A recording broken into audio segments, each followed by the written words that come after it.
Romans chapter 5 verse 8. ರೋಮ ಪುರದವರಿಗೆ ಒಂದು ಪತ್ರಿಕೆ 5ನೇ ಅಧ್ಯಾಯ 8ನೇ ವಚನ.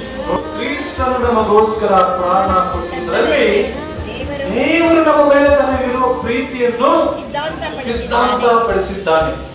ಆದ್ರೆ ದೇವರ ಮೇಲೆ ನಮಗೆ ಎಷ್ಟು ಪ್ರೀತಿ ಇವತ್ತು ಇದೆ ನಾವು ಪರೀಕ್ಷೆ ಮಾಡ್ಕೋಬೇಕು. ಪ್ರೀತಿ ಇದ್ರೆ ಇನ್ನು ಬದುಕುವನು ನಾನಲ್ಲ, ಪ್ರೀತಿ ಇಲ್ಲ ಅಂತಂದ್ರೆ ಬದುಕುವನು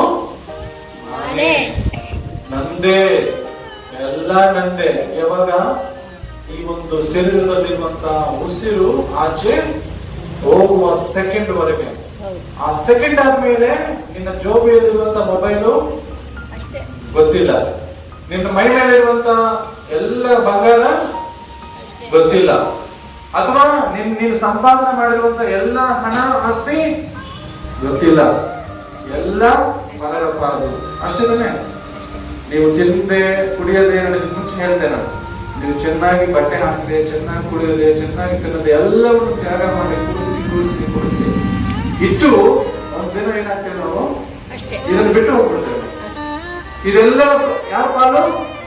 ಪರರ ಪಾಲು. ಅಂದ್ರೆ ಇವ್ರ ಮಕ್ಕಳು ಸರಿಯಾಗಿ ಬುದ್ಧಿವಂತರಾಗಿದ್ರೆ, ಇವರನ್ನು ಕರೆಕ್ಟ್ ಆಗಿರುವಂತ ಮಾರ್ಗದಲ್ಲಿ ನಡೆಸಿದ್ರೆ ಇದು ಅವರು ಭದ್ರವಾಗಿ ಇಟ್ಕೊಂಡು ಕಾಪಾಡಿಕೊಳ್ತಾರೆ, ಅವರನ್ನು ಯೂಸ್ ಮಾಡಿಕೊಳ್ತಾರೆ. ಇವರು ದಡ್ರು, ದೇವರಿಗೆ ಅವಿಧೇಯರು, ಮೋಸಗಾರರು. ಆ ಟೈಮಿಗೆ ಟೈಮ್ ಬೀಯಿಂಗ್ ಅಂತ ಹೇಳ್ತಾರಲ್ಲ, ಆ ಟೈಮ್ಗೆ ತಕ್ಕಂತವ್ರು ಆದ್ರೆ 50 ಮಜಾ ಮಾಡಿಬಿಟ್ಟು ಒಂದೇ ತಿಂಗಳಲ್ಲಿ ಎಲ್ಲ ಇವ್ರು ಮಾಡಿದಂತ ಎಲ್ಲವನ್ನು ಒಂದೇ ತಿಂಗಳಲ್ಲಿ ಮಾಡಿ ಮುಗಿಸಿ ಆಮೇಲೆ ರೋಡಲ್ಲಿ ಬಂದು ಬೀಳ್ತಾರೆ. ಇಷ್ಟು ತಾನೆ? ಅಷ್ಟೇ ಆಗ್ತದೆ. ಅದಕ್ಕೆ ಪರಲೋಕ ಅಂತ.